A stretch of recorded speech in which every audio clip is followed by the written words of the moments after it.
Lemon shine lemun tsami, tomato tumatiri, pepper yaji ko kuma attaruhu ko dai wani abu makamancin haka ko barkono duka ana ce musu pepper. Yadda za a sanya wayannan kalmomi a cikin jumla lemon. This lemon is very sour.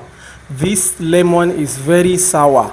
Wannan lemun tsamin ya yi tsami sosai. Kalma na tsami da turanci shine sour. Sour. Shi kuma lemun tsamin ba sour orange ake ce mishi ba.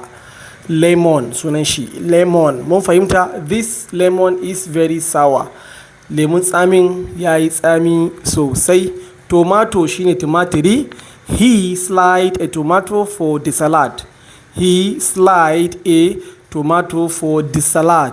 Ya yayyanka tumatirin saboda a yi salad da shi. Ya yayyanka tumatirin saboda a yi salad da shi.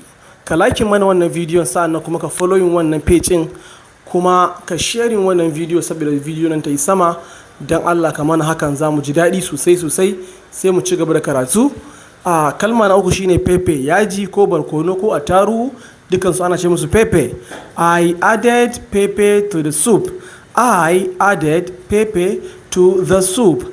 Na ƙara yaji ko attaruhu ko barkono a cikin miya ɗin. Yaji. Na ƙara yaji a cikin miya ɗin. Wannan shine zuwa mu koyi turanci gaba ɗaya. Ni dan wa Aliyu Rilwanu wanda ke ƙara mana turanci a yau da kullum.